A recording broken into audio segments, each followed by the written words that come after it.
Agora, olha que história absurda. Estudantes de medicina foram presos hoje numa operação da Polícia Civil. Eles são suspeitos de falsificar documentos para conseguir a transferência do curso que faziam no Paraguai para entrar em universidades brasileiras. Alguns alunos, inclusive, nunca tinham cursado medicina antes. Já entraram nas universidades cursando o 6º período do curso e estavam até atendendo pacientes em hospitais. O repórter Jonathan Moreira acompanhou com exclusividade a prisão dos estudantes em Goianésia. A Polícia Civil chegou até o campus desta universidade, em Goianésia, no começo da manhã. Com exclusividade, nossa equipe acompanhou as equipes policiais, aguardando pelos 17 alunos investigados na porta das salas de aula da universidade.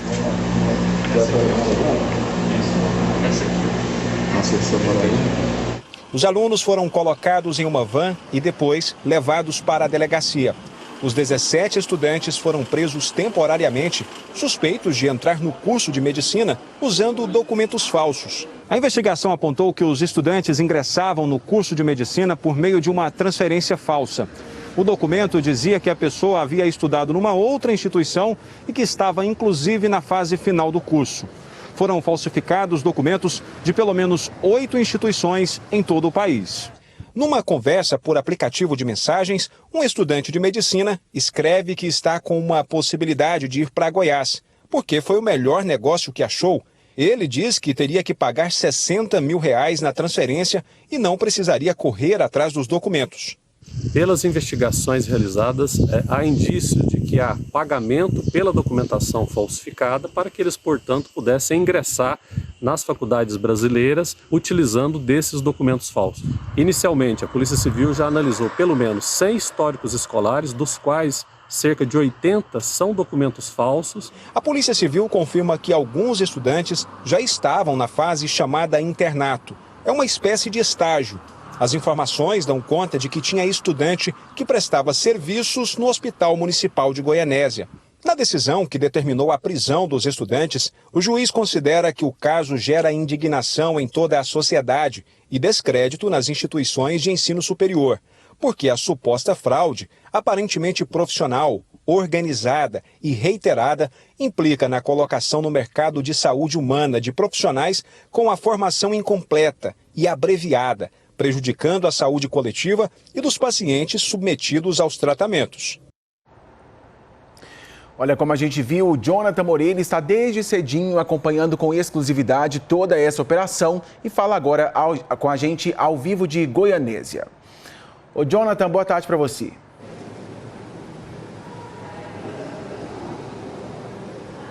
Como é que está, Tiago? Boa tarde para você, para todos que estão nos acompanhando.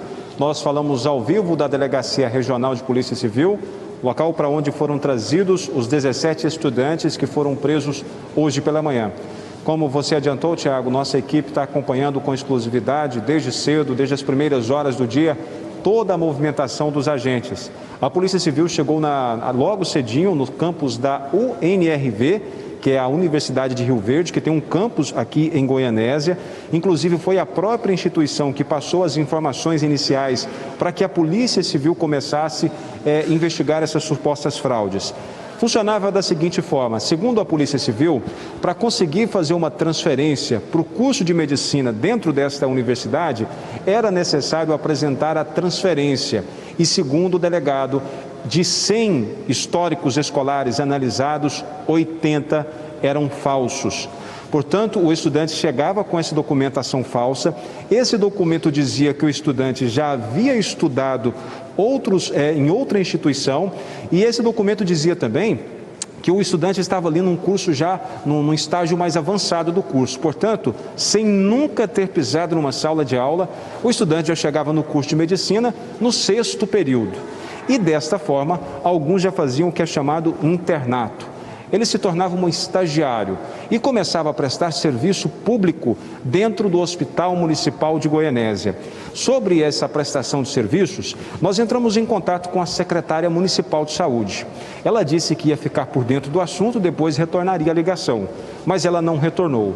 Nós fomos pessoalmente até o Hospital Municipal de Goianésia para falar com o coordenador da unidade, mas ele disse que não poderia gravar entrevista. Essa investigação deve continuar, porque durante o cumprimento dos mandados de busca e apreensão, a polícia apreendeu documentos e também aparelhos celulares. Nos próximos dias, a polícia deve pedir, portanto, a quebra de sigilo desses aparelhos para identificar outros alunos que também tenham negociado a preços altíssimos esses documentos falsos. Se há quem compra, há também quem venda. Portanto, é isso que a Polícia Civil quer descobrir. Aqui em Goianésia foram presos 17 alunos do curso de Medicina. Na cidade de Formosa também foi preso um aluno e ainda em Barreiras, na Bahia. Portanto, 19 pessoas presas. Todas essas pessoas devem responder por falsidade ideológica, uso de documentos falsos, associação criminosa e ainda perigo à vida e à saúde de outras pessoas.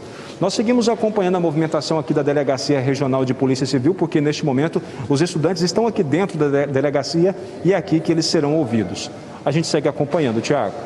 Ô, Jonathan, você tocou em 2 pontos fundamentais ali. Se há quem compra, há quem vende também, né? A polícia tem que chegar até essas pessoas que estavam vendendo esses documentos. Agora, não se deve fazer isso em curso nenhum, sobretudo em se tratando de medicina, que mexe com a vida das pessoas, né? Imagina só, o perigo é chegar um irresponsável, um criminoso, porque não pode ser tratado como estudante, para tratar da saúde de alguém, sendo que não passa de uma pessoa que falsificou um documento para entrar na faculdade. Muitos, como o Jonathan também colocou, nunca tinham entrado numa universidade e já entrou a partir do 6º período. A polícia certamente tem muito trabalho pela frente. Obrigado por sua participação, Jonathan. A Universidade de Rio Verde, onde os 17 estudantes presos cursavam medicina, disse que suspeitou da documentação entregue por eles e, por isso, entrou em contato com a Polícia Civil. Com orientação da polícia, os processos de transferência não foram interrompidos para não atrapalhar as investigações. Com a prisão dos estudantes, a Universidade de Rio Verde afirmou que vai tomar as providências para a expulsão dos que se matricularam indevidamente. Em relação aos estudantes que estavam no chamado internato, atendendo em hospitais da cidade, a UniRV afirmou que eles eram acompanhados por professores. Quero mudar de assunto agora para te contar que em Anápolis, funcionários da Saneago que fazem a medição e emitem o talão da conta de água estão sendo ameaçados e até agredidos. O Vinícius Colini está de volta agora com mais detalhes para a gente. Ô Vinícius, a pessoa ali trabalhando e recebe ameaça. Que história absurda! Pois é, Tiago, um absurdo mesmo, viu? Como você disse aí, 2 funcionários dessa companhia, de saneamento aqui de Goiás foram agredidos por funcionários. Aliás, eles foram agredidos por clientes enquanto faziam o trabalho deles aí. Tem 2 casos. O primeiro, o proprietário de um lava-jato em Vila Jaíra usou uma arma para ameaçar um desses funcionários aí que fazia uma vistoria lá no local. Agora, o outro caso, o dono de um comércio em Vila São Joaquim chegou a jogar pedras e também bater, agredir o funcionário que estava lá fazendo o trabalho dele. A Polícia Militar fez essas ocorrências. Nós procuramos a companhia, que disse, é claro, que não concorda com ameaças nem com agressões em relação aos seus colaboradores, que seguem aí dando todo o suporte e acompanhando o caso. Mas como você disse, Thiago, que absurdo, né? A pessoa está lá fazendo o trabalho dela e tem que passar por uma situação como essa. É só funcionário, né? Tá ali cumprindo um papel que a empresa pede. Essa situação foi na Vila Jaiara, como o Vinícius colocou pra gente. Obrigado por sua participação, amigo. Até mais. Deixa eu te contar agora que teve alta a mulher que foi baleada por policiais militares, a Paisana, em um posto de combustíveis em Lusiânia. A mulher de 49 anos estava internada em um hospital do Distrito Federal desde o dia 20. Ela foi baleada nas costas depois de ser abordada por 2 policiais militares que estavam à Paisana numa viatura descaracterizada. Segundo o marido da vítima, os policiais confundiram o carro dela com o dos criminosos que atuam na região. Tudo foi gravado pelas câmeras de segurança do posto e ela precisou passar por 2 cirurgias.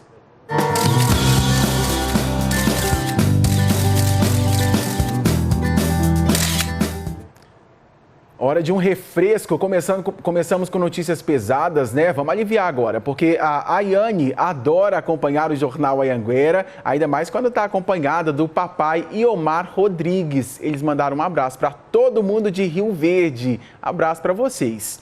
A Janina mandou parabéns para a mãe dela, a dona Maria Holanda, que está fazendo 84 anos. Olha só que legal. Muito obrigado pela foto, viu, minha querida? Muitos anos de vida para a senhora e saúde. Agora a gente tem a participação da Ana Clara. Bem legal. Valeu, Ana. E de Lusiânia vem a participação da Regina. Ela mora no Jardim Gá, tá ali, fotografou do lado da TV para mostrar que tá vendo a gente aqui, o Jornal Anhanguera. A gente fica contente demais. Todo dia eu falo aqui, não me canso de dizer, quero te conhecer. Manda pra gente a sua foto por esse número do seu vídeo, 62985455555. Hora de abraço. Oi, Tiago, sou Maria da Fátima de Pirinópolis. Manda um abraço para o meu filho Arthur. Estamos ligadinhos todos os dias. E Arthur, muito obrigado. Boa tarde, Tiago. Meu nome é Elaine, moro no Jardim Alexandrina, em Anápolis. Continuo ligado no Jornal Anhanguera. Manda um abraço para mim, gosto muito de você. Muito obrigado. Tiago, sou de Anápolis. Meu nome é Celso, moro na Vila Formosa. Manda um alô para minha esposa Alzirene e minha mãe Luzia. Só se for agora. Abraço para essa família. Estou esperando a sua participação, Anápolis está participando bastante, mas cadê o pessoal de Goianésia, o pessoal de Porangatu, o pessoal, enfim, o interior inteiro assistindo a gente? Quero te conhecer, quero saber de onde você está, quero saber onde você está assistindo o Jornal Anhanguera, certinho? 12h11. O Distrito Federal vai flexibilizar o uso de máscaras em locais abertos. A medida já foi publicada no Diário Oficial do DF. E o Danilo Moreira está ao vivo em Lusiânia, no entorno de Brasília, e tem mais detalhes para a gente. Eu quero saber se essa medida já está valendo, hein, Danilo? Com você, boa tarde.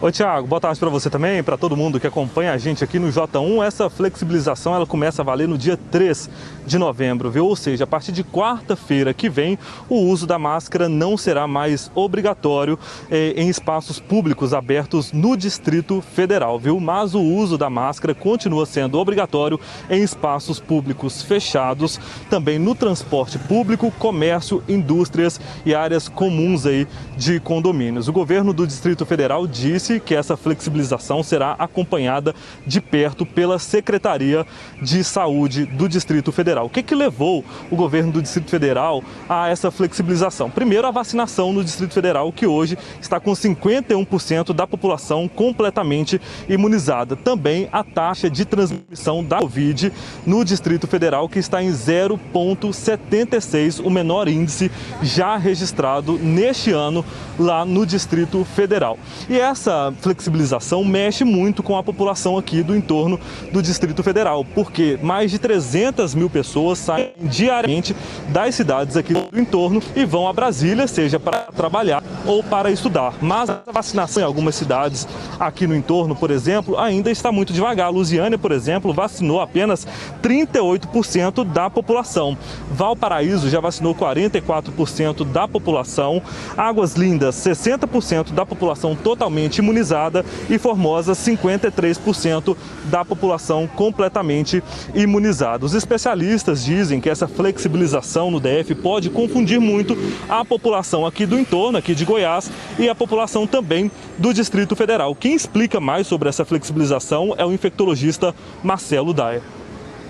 Então a gente precisa lembrar que em algumas circunstâncias a utilização da máscara é fundamental ainda no transporte coletivo, em locais com aglomeração, porque a retirada da máscara totalmente nesse momento pode trazer problemas, tendo em vista que já existe uma circulação de uma variante da Delta, já foi identificada em alguns locais, em Belém principalmente, e que isso pode trazer problemas. Pois bem, o Distrito Federal determinou a obrigatoriedade do uso da máscara em 30 de abril do ano passado. Ainda estipulou uma multa aí de R$2.000 em caso de descumprimento. Essa determinação ela continua valendo para aqueles locais onde a máscara é obrigatória, viu, Tiago? Lembrando, como o Danilo bem frisou aí, isso vale para o Distrito Federal. Tem uma certa confusão ali, se caso gerar, porque o pessoal do entorno vai muito para Brasília, o pessoal de Brasília vai muito para a região do entorno, mas é uma medida específica para as pessoas de Brasília, como o Danilo bem colocou para a gente. Obrigado pela sua participação. Porque não é porque os casos estão diminuindo que a gente deve ali relaxar. Muito pelo contrário, é hora de se cuidar, tá bem? Saúde em primeiro lugar sempre.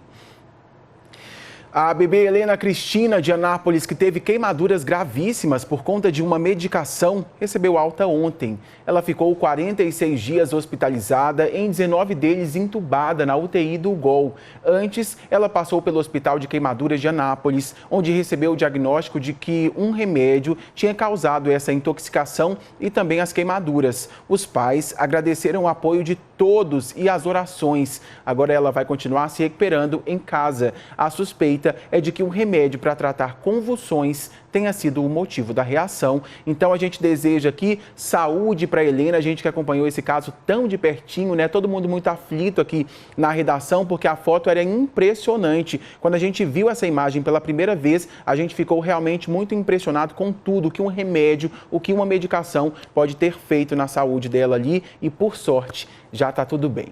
12h20 de volta com o seu Jornal Anhanguera para te contar que um homem foi preso em Barro Alto, suspeito de matar o companheiro. O corpo da vítima foi jogado em um rio. Uma história absurda que quem tem os detalhes para a gente é o repórter Vinícius Colini. Com você, Vinícius. Pois é, essa vítima aí, ela é de 54 anos, ele foi morto, como você disse, no Barro Alto, no Vale do São Patrício, e ele tinha um relacionamento aí com esse suspeito. O corpo foi encontrado já em estado avançado de decomposição no Rio dos Patos. A polícia conseguiu chegar nesse suspeito porque a família estranhou o desaparecimento dessa vítima aí, fez uma denúncia e o suspeito chegou a fugir. De acordo com a polícia, dentro do carro aí do possível autor deste crime foram encontradas algumas provas. A gente vai ouvir agora o depoimento da delegada Poliana Bergamo.